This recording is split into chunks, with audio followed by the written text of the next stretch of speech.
अगर कोई हिंदू लड़की तुम्हारे जाल में नहीं फंसती है, वो अपना दिमाग लगा लेती है। वैसे तो हिंदू लड़कियों में दिमाग होता नहीं है, पर अगर ऐसा कुछ होता है तो तुम हाथ में कलवा दंडो, माथे पे तिलक लगाओ और रुद्राक्ष पहनो, बस तुम्हारा काम हो गया। और तुम्हारी बहनों की जो हिंदू दोस्त हैं उनसे मिलो, उनसे अपनी बातें आगे बढ़ाओ और इस बात को आगे लेकर जाओ। अगर तुम ऐसा करने में सफल हो जाते हो तो तुम्हें कमाने की जरूरत नहीं है, इसका पैसा तुम्हें हम देंगे। हर हिंदू लड़की की जात के हिसाब से तुम्हें हम पैसा देंगे। मंदिरों का सोना सरकार ले रही है लगभग 2000 किलो। ये बात मैं 2018-19 की बता रहा हूँ। तो मैंने कहा ये तो ठीक नहीं है। मतलब हम आप जैसे बात करते हैं वैसे ही हमसे बोला। तो बोले क्या किया जाए? मैंने कहा एक एप्लीकेशन कोर्ट में डालते हैं, मंदिर सोना आप क्यों ले रहे हो? तो हमने एप्लीकेशन डाली और ये मेरी पहली पिटीशन थी 2019 में टेम्पल से रिलेटेड, जिससे मुझे बहुत कुछ सीखने को मिला जो आगे है। और शायद उसी पिटीशन का नतीजा है कि जो मैं इतना बोल पा रहा हूँ, आप मेरे साथ बैठे हुए हैं। वो तो हमने रुकवा लिया कि 2000 किलो सोना मंदिरों का सरकार नहीं ले पाई, वो मंदिरों के पास रहा। लेकिन सरकार का ऑप्शन एफिडेविट उसी केस में क्या कहता है, वो चौंक जाएंगे आप। उस एफिडेविट में सरकार कहती है कि जी इसमें कौन सी नई बात है, आज आप मेरे को 2000 किलो किलो कर रहे हो। 1977 से लेकर 2019 तक 15 तक का आंकड़ा उसने बताए थे, हम 5 लाख किलो सोना तो ले चुके हैं। सरकार का एफिडेविट कह रहा है कि आप 2000 किलो हमें लेने से रोक रहे हो और हम 5 लाख किलो सोना आज तक केवल तमिलनाडु के मंदिरों से ले चुके हैं। जी बाप रे बाप। ये मैं नहीं कहता, मैं आपको दिखाता हूं ना, ये हिंदू का आर्टिकल है, आप देख सकते हैं। 5 lakh KG of the gold सरकार ले चुकी है। एक राज्य तमिलनाडु, सिर्फ तमिलनाडु और तमिलनाडु के मंदिर, ठीक। फिर मुझे ये सुन के तो फिर मैंने लगा कि ये तो मतलब सरप्राइज क्या रहा कि जब मैंने अब इसको स्टडी करना शुरू किया तो तमिलनाडु सरकार ने दूसरे केस में, वो एक केस फिर हमने और किया, उसमें उनका एफिडेविट था कि मंदिरों की व्यवस्था को लेकर के, तो बोले मंदिर तो चल नहीं रहे हैं। और उनका दूसरा एफिडेविट क्या कहता है कि तमिलनाडु में 11,999 मंदिरों में एक शाम पूजा नहीं होती, 12,000 मंदिरों में पूजा नहीं होती, एक बार होती है, एक बार होती है। ये कह रहे हैं उनके पास इंफ्रास्ट्रक्चर नहीं है। और उसी एफिडेविट में ये कह रहा है, सरकार कह रही है, मैं बोल ही नहीं रहा हूं, सब सरकार बोल रही है कि 37,000 मंदिरों में सुरक्षा, पूजा, सफाई, सारी व्यवस्था के लिए मंदिर में सिर्फ एक आदमी है, यानी पुजारी से लेकर चपरासी तक वो बेचारा एक आदमी। मतलब वही झाड़ू पोछा करेगा, वही पूजा करेगा, वही आरती करेगा, वही भोग लगाएगा, वही कथा सुनाएगा, वही सबका संस्कार भी कराएगा, एक व्यक्ति। जबकि सरकार उसी दौरान 5 लाख किलो सोना ले चुकी है। नहीं डॉक्टर साहब, मैं तो देखिए, हम तो चूंकि मेरा सबसे बड़ा कंसर्न है जो कन्वर्जन हो रहा है और तमिलनाडु में बहुत बड़ी मात्रा में हो रहा है। मैं ये सोच रहा हूं कि 5 लाख किलो सोना अगर 100 ग्राम सोना बांटे 100 ग्राम सोना बांटे तो 50 लाख लोगों की घर वापसी हो सकती है। अभी तो आपने सिर्फ एक राज्य का सुना है, अभी तो पिटारा बाकी है। आगे चलते हैं। तो जैसा सबको पता है कि भारत में मंदिर को छोड़ करके बाकी सारे रिलीजियस सेंटर हैं वो फ्री हैं, स्वतंत्र हैं। मंदिर आज भी गुलाम है, परतंत्र है। हिंदू धर्म का ये केंद्र माना जाए भारत को, वहां पर एक भी मंदिर आज ऐसा नहीं है जो सरकार के अनुदान से बना हो। एक भी मंदिर सरकार के अनुदान से नहीं बनाना। हमने ये आरटीआई डाली कि अच्छा ये 5 लाख किलो सोना आया तो गया कहां? क्वेरी है। अभी इतने मंदिर बंद हो गए, सोना आया सरकार ने, तो गया कहां? 5 लाख, तो 5 लाख किलो 5 लाख किलो। और ये सिर्फ सोना अभी पैसा हमने बताया नहीं, पैसा अलग है, इनकम अलग है। ये आरटीआई में लॉ स्ट्रीट जर्नल का आर्टिकल में कोट कर रहा हूं। इसमें ये कह रहा है कि where does the temple money go, state and centre authorities have no answer, Wall Street RTI reveals. तो उनको पता ही नहीं है कि वो कह रहे हैं हमको नहीं पता जी कि 5 लाख करोड़ 5 लाख किलो सोना आया था, इतना निकला, पर उसका यूटिलाइजेशन कहां हुआ इसके लिए उनके पास आंकड़ा नहीं है कि कहां यूटिलाइज हुआ। जून 2022 मद्रास हाईकोर्ट ऑर्डर, जब हम लोग इस केस में घुसे तो केस में यह हुआ कि जो आप उसमें मूर्तियां देखते हैं वो मूर्तियां गायब करके डुप्लीकेट मूर्तियां रखी हुई हैं। क्योंकि सोने से ज्यादा महंगी मूर्तियां हैं, सालों हजारों साल पुरानी मूर्तियां हैं, उसको गायब करके उसकी डुप्लीकेट रखी गई। जब ये मामला उठा गया तो 40,000 मंदिरों की फॉरेंसिक ऑडिट का ऑर्डर दिया है हाईकोर्ट ने 2022 में।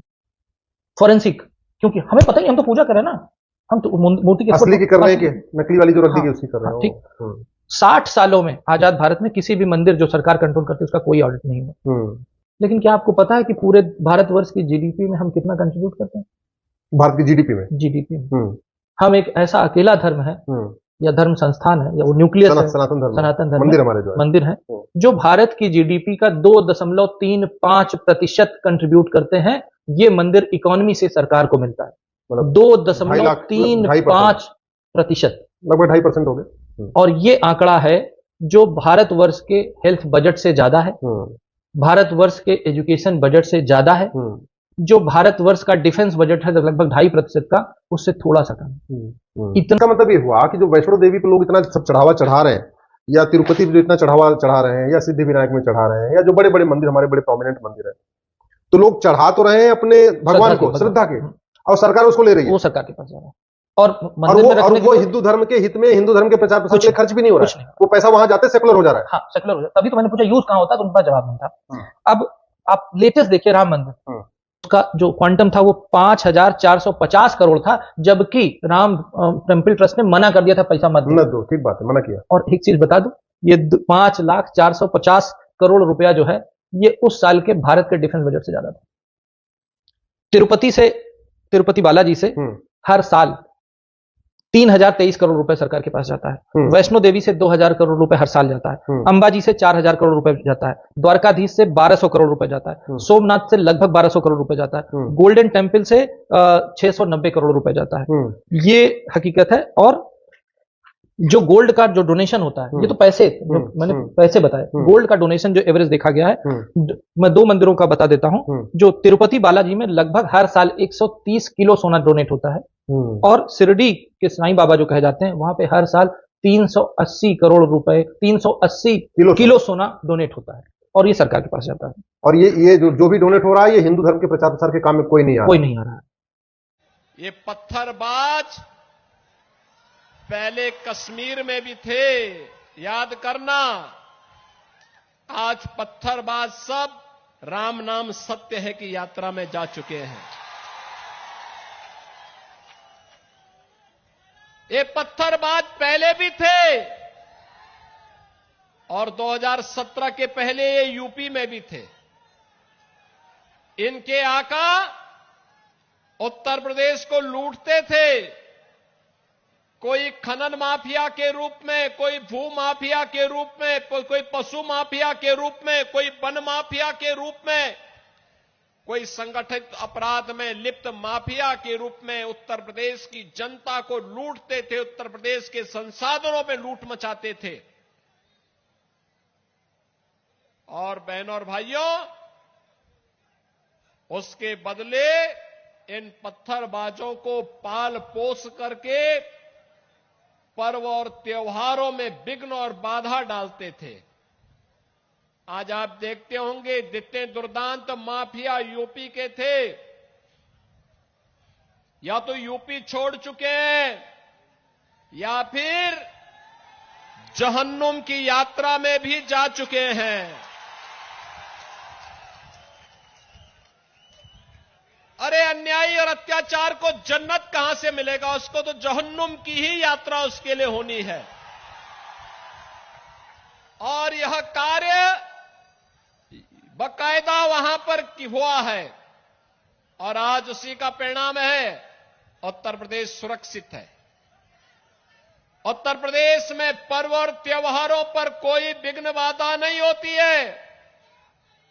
आपके यहां पे सप्रभारी के रूप में राज्यसभा के सांसद डॉक्टर लक्ष्मीकांत वाजपेयी जी जिस मेरठ से हैं, उसी मेरठ में गाजियाबाद से मेरठ होते हुए हरिद्वार के लिए कावड़ यात्रा निकलती है। 4 करोड़ कावड़ यात्री निकलते हैं। 17 के पहले यात्रा नहीं निकालनी दी जाती थी, और आज हेलीकॉप्टर से पुष्प वर्षा होती है। ताकत का एहसास कराइए, और ताकत का एहसास कराएंगे जो ये पत्थरबाज हैं, सड़कों पे आपके लिए झाड़ू लगा करके रास्ता साफ करते हुए दिखाई देंगे। ये बजरंगी पताका हर घर में फहराई हुई दिखाई देगी, और उस ताकत का एहसास कराने के लिए ही ये चुनाव आपके पास है। बंटिए मत जातियों में,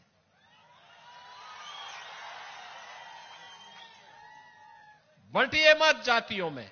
ये जाति के नाम पर बांटने वाले लोग वही हैं जो लोग आपके नाम पर आपको जाति के नाम पर बांटेंगे, क्षेत्र के नाम पर बांटेंगे, भाषा के नाम पर बांटेंगे, और जब आपके ऊपर संकट आएगा ये कोई आपके सामने नहीं खड़ा होगा, कोई भी आपके साथ खड़ा नहीं होगा। यही कांग्रेस करती आई है लगातार 1947 से। यही कांग्रेस ने देश को जख्म दिए, यही आरजेडी ने बिहार में जख्म दिए, और यही झारखंड मुक्ति मोर्चा इस झारखंड के साथ कर रही है। इसके लिए कुर्बानी दी है। अभी मैं अगर कहूं कि हाँ वो मेरा भाई था, तो आप बोलेंगे लेकिन आपको नाम पता है क्या है? उसका नाम था औरंगजेब। औरंगजेब होगा ना, मजहब से मुसलमान होगा, था ही, लेकिन उसने अपने देश के लिए कुर्बानी दी। भारत माता, जिसको भारत माता की जय कहते हैं, उसके लिए उसने अपनी जान तक दे दी। वो अपना भाई नहीं था? 1952 में प्रधानमंत्री थे जवाहरलाल नेहरू। उन्होंने देश के सारे मुख्यमंत्रियों को पत्र लिखा। मुझे ऐसी शिकायतें मिली हैं कि क्रिश्चियन मिशनरीज को परेशान किया जा रहा है, वो सेवा का काम करते हैं, और इस तरह की शिकायत नहीं मिलनी चाहिए। आप ये इंश्योर कीजिए कि उनके काम में उनको कोई दिक्कत ना आए। दूसरा, एक सज्जन थे, मिशनरी थे, कन्वर्जन का जितना बड़ा नॉर्थ ईस्ट में रैकेट उन्होंने चलाया किसी ने नहीं चलाया। उनका नाम था वेरियर एल्विन। उनका और नेहरू जी का एक एग्रीमेंट हुआ। आप समझिए कि नागालैंड में कोई हिंदू साधु सन्यासी नहीं जा सकता, नागालैंड में मंदिर नहीं बन सकता। ये लॉ बन गया जी, ये एग्रीमेंट हुआ, ये कानून बन गया। और नेहरू जी ने उनको भारत सरकार का नॉर्थ ईस्ट का एडवाइजर बनाया। उसके बाद उनको जो है वो एंथ्रोपोलॉजी का कोर्स करके आए थे ऑक्सफोर्ड से, तो उनको नॉर्थ ईस्ट का के गवर्नर का, जो अरुणाचल प्रदेश है उसके गवर्नर का जो है उस समय नेफा नाम था, उनका जो है एंथ्रोपोलॉजी का एडवाइजर बनाया गया। वो उन्होंने कहा कि वो स्टडी कर रहे हैं जो आदिवासी समाज है उसके बारे में। आदिवासी समाज की एक 13 साल की लड़की से उन्होंने शादी की, 5 या 7 साल बाद उसको छोड़ दिया। फिर उसकी टीचर जो थी वो 17-18 साल की थी, उससे शादी किया। नॉर्थ ईस्ट में कन्वर्जन का इतना बड़ा रैकेट इतने बड़े पैमाने पर नहीं चला। 1954 में संसद में एक कन्वर्जन पर बैन लगना चाहिए, और उसको रोका किसने? नेहरू जी ने। उन्होंने कहा कि इसका फायदा नहीं होगा, इससे कन्वर्जन रुकेगा नहीं, बल्कि क्रिश्चियन मिशनरीज को काम करने में दिक्कत होगी, उनको परेशान किया। काम क्या कर रहे थे? ये एक शब्द आपने जो बोला ना कि पूछा अश्विनी जी से कि ऐसा तो नहीं कि उनको परेशान करने के लिए हिंदू मुसलमानों और ईसाइयों को जो है ये बोगी चलाई जा रही है, यही कहना था जवाहरलाल नेहरू का। और सारा परेशान सारा पूर्वोत्तर ईसाई हो गया, पूरा पूर्वोत्तर ईसाई हो गया। तब तक नहीं था, तब तक नहीं था। तो आप इससे अंदाजा लगाइए कि शुरुआत कहां से हुई।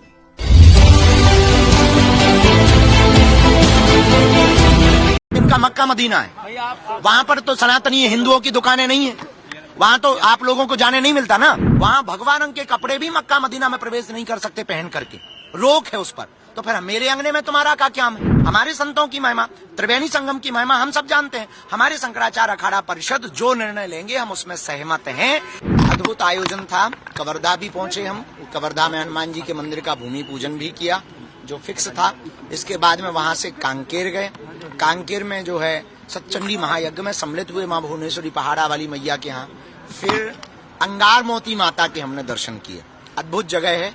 बहुत ही जल्दी बस्तर में धर्मांतरण को रोकने के लिए व सनातन के प्रति लोगों को जागरूक करने के लिए, एकजुट करने के लिए, हिंदुत्व को जगाने के लिए हम बहुत ही जल्दी बस्तर में आएंगे, ताकि मानवता पर कार्य किया जा सके, शिक्षा पर कार्य किया जा सके, और हर हाल में यह हमारा छत्तीसगढ़ समृद्ध होवे, ऐसी प्रार्थना के लिए हम। छत्तीसगढ़ में धर्मांतरण हो रहा है, इसका मतलब आपको लग रहा है? पहले पूर्व में बहुत हो चुके हैं धर्मांतरण, उनकी घर वापसी करानी। जैसे कल 11 परिवार लोगों ने घर वापसी की कांकेर में, तो हमने पूछा कि कब आपका हुआ, तो किसी ने बताया 2019, किसी ने 2021, किसी ने 2020, किसी ने और पहले। तो जो हो चुके हैं या जो धीरे धीरे चल रहे हैं उस मुहिम को हम रोकेंगे। अब हो रहा वर्तमान में या नहीं, ये स्थिति अभी हम देख नहीं पाए। अपराध की काफी चर्चा है, लगातार अपराध बढ़, इसको लेकर कुछ बातचीत हुई? शिक्षा एक ऐसा कारण है जिससे अपराध और क्राइम निश्चित रूप से बढ़ता है। शिक्षा की कलम की धार अगर किसी को दे दी जाए तो क्राइम भी कम होगा, प्रदेश का विकास भी होगा, क्षेत्र का विकास भी होगा, भारत का विकास भी होगा। शिक्षा पर जोर दिया जाना चाहिए और गुरुकुलम पद्धति की शिक्षा दी जानी चाहिए जिसमें अहिंसा परमो धर्मा का पाठ पढ़ाया जाए। धर्मांतरण के नाम पर आदिवासी संस्कृति को खत्म करने की कोशिश की जाए। बेझिझक बहुत प्लांटेड तरीके से इसमें विदेशी ताकतें लगी हुई हैं और यहाँ की एशिया की सेकंड बिगेस्ट यहाँ पर जो है जसपुर में चर्च है, तो उन लोगों के द्वारा अभी एक मानव श्रृंखला भी बनाई गई थी, बहुत बड़ी मानव श्रृंखला के बारे में हमको जानकारी लगी। निश्चित रूप से ये अपने संगठन को बहुत प्रायोजित तरीके से खड़ा कर रहे हैं। मिशनरी स्कूल हैं, इनके प्रायोजित तरीके हैं, हम इनके खिलाफ नहीं है। लेकिन ये जो लालच देकर के भोले भाले आदिवासी वनांचल में रहने वाले लोगों का धर्मांतरण कराते हैं, इसके खिलाफ है, क्योंकि सबको स्वतंत्रता का अधिकार है और आप लालच देकर के धर्मांतरण नहीं करा सकते। ये लॉ बनता है, कानून का संविधान बोलता है, इसलिए अब हम घर वापसी कराएंगे, इनकी ठटरी बारेंगे। कुंभ में देखिए वो बात ऐसी है, आप लोगों ने उसको अलग तरीके से प्रेस व प्रस्तुत किया। जैसे इनका कोई आयोजन होता है, जैसे इनका मक्का मदीना है, वहां पर तो सनातनी हिंदुओं की दुकानें नहीं है, वहां तो आप लोगों को जाने नहीं मिलता ना। वहां पे हमने देखा, फैक्ट के साथ वीडियो बताएंगे हम आपको, हो सके तो वीडियो आप व्हाट्सएप नंबर हमारे किसी सेवादार को दीजिए, हम आपको वीडियो भेजेंगे। वहां भगवा रंग के कपड़े भी मक्का मदीना में प्रवेश नहीं कर सकते पहन करके, रोक है उस पर। तो फिर मेरे अंगने में तुम्हारा क्या क्या है भाई? हमारे सनातन धर्म का महाकुंभ, हमारे संतों की महिमा, त्रिवेणी संगम की महिमा हम सब जानते हैं। हमारे शंकराचार्य अखाड़ा परिषद जो निर्णय लेंगे हम उसमें सहमत हैं। अगर वो ये रोक लगा रहे हैं तो ये सही है। हम मुसलमानों के खिलाफ नहीं हैं, हम केवल अमानवीय कृत्य, थूक कांड करने वाले, पेशाब कांड करने वालों के खिलाफ फतवा जारी नहीं हुआ, इस दोहरी मानसिकता के खिलाफ हैं। कर सकते हैं इस तरह की बातें, हिंसक और विध्वंसकारी नफरत फैलाने वाला। बड़ी बात है कि संघ ने भी उसको पहली बार मोहर ऐसे नारे पे लगा दी जिसके अंदर गुस्सा है, क्रोध है, हिंसा है, ठीक है नावेद भाई, ये बड़ी राजनीतिक टर्निंग पॉइंट है जी। दो तीन बड़े महत्वपूर्ण बिंदु निकल कर आए, जहां से नावेद जी ने छोड़ा मैं वहीं से बात शुरू करता हूं। गुस्सा क्यों नहीं होना चाहिए? मैंने शुरुआत में कहा, जिस मुल्क ने 1711 में पहला हमला झेला और डिवीजन तक देखा कि जो ट्रेन आई उसमें रक्त ही रक्त, रक्त ही रक्त, मांस के लोथड़े लोथड़े, नहीं देखा। जिस देश ने कश्मीर में हिंदुओं का पलायन देखा, आप उससे कह रहे हो कि गुस्सा क्यों है, आक्रोश क्यों है आपके शब्द में? भजन करें, भजन करें। मंदिर बनना था, 500 साल प्रतीक्षा हुई। दुनिया में कोई दूसरा उदाहरण बता दीजिए किसी मुल्क में। सारे विद्वान लोग बैठे, बता दीजिए किसी मुल्क की 80% आबादी को अपने सबसे बड़े प्रतीक के लिए, मंदिर के लिए 500 साल संघर्ष करना पड़ा हो। एक उदाहरण बता दीजिए मुझे। फिर ये सवाल पूछा जाता है, कहा जाता है कि आपकी आवाज में मीठापन क्यों नहीं है, या आप ये क्यों नहीं कहते भाई देखो तुम्हें मेरी कसम मंदिर दे दो, मंदिर बन जान दो भैया, आप कचौड़ी खा लो, तुम्हें मेरी कसम। नहीं कह सकते, ऐसा नहीं कर सकते, नहीं। मुझे पता नहीं कितने लोगों ने टाट में देखा है रामलला को, मैंने देखा है। मैं 92 में वहां था, मैंने देखी है वो पीड़ा। मित्र माफ करिएगा नावेद भाई, मेरे स्वर में मिठास नहीं आ सकती। जिस बच्चे को उसके पिता छोड़ जाते हैं या मां छोड़ जाती है, क्या उस बच्चे के अपने जीवन काल तक कभी कड़वाहट नहीं जाती? माता पिता के जब भी प्रसंग आता है उसकी वाणी में कड़वाहट आती है, स्वाभाविक है, आना चाहिए। ये हिपोक्रेसी है कि नहीं नहीं छोड़िए जान, कैसे छोड़ दे? हमने सालार जंग को नहीं देखा क्या, जिसकी मजार बना के पूछ रहे हैं? वो क्या करने आया था? कथा करने आया था यार। गजनी का भांजा भतीजे तो था ना जिसने सोमनाथ को लूटा था। जन्मभूमि पर भगवान कृष्ण की दिव्य रत्न जड़ित प्रतिमा को ले जाकर मस्जिद के सीढ़ी पर के अंदर चुनवा देना, और उसके बाद कहा जा रहा मीठा बोलो, तुम्हें मेरी कसम, शहद खाओ। नहीं भाई साहब नहीं, जब तक पुशल्य क्रिया पूरी नहीं हो जाए तब तक दर्द नहीं जाता। देह का यही विज्ञान है। मेरी बात से सब सहमत होंगे। अगर फोड़ा है नावेद भाई, जब तक उसकी शल्य क्रिया नहीं होगी तब तक आराम नहीं आएगा। नहीं। मैंने बहुत से मुस्लिम विद्वानों को सुना, जब रिपोर्टिंग करता था तो उनके इंटरव्यूज भी किए, जिन्होंने कहा, विद्वान लोग थे मुसलमानों में, उसमें अली मियां जैसे लोग भी थे काबिल, कि भाई इन 3 स्थानों को छोड़ देना चाहिए। क्या? नहीं हुआ।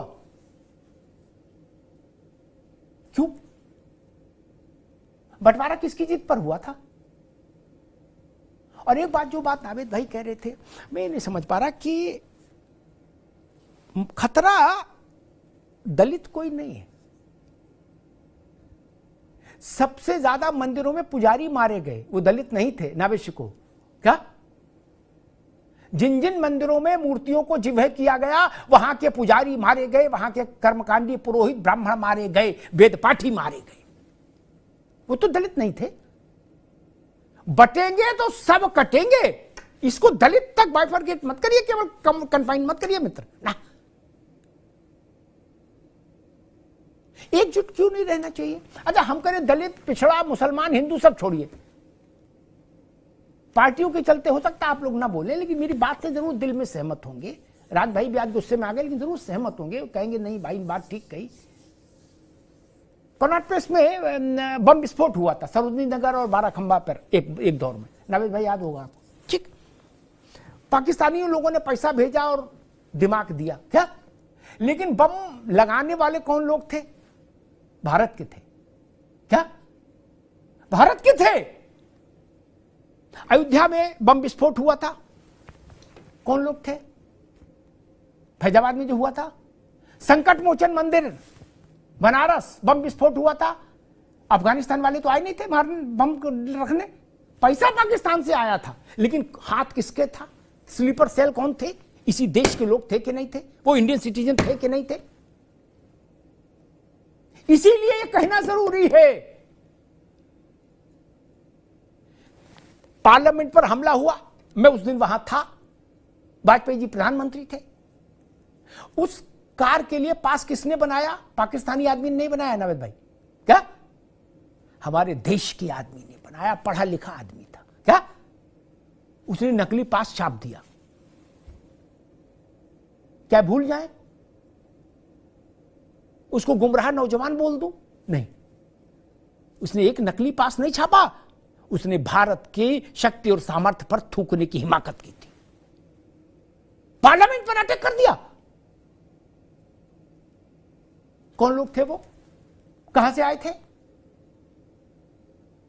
इसलिए मैं कहता हूं कि यह नहीं स्वीकार्य हो सकता।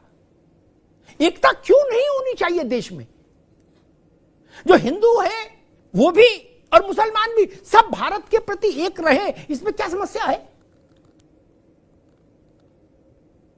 जो मुसलमान मानते हैं कि हम भारत की संतान हैं, तो उनको एक रहने में कोई समस्या मुझे नहीं लगता। नेताओं को होगी, उनको नहीं होगी।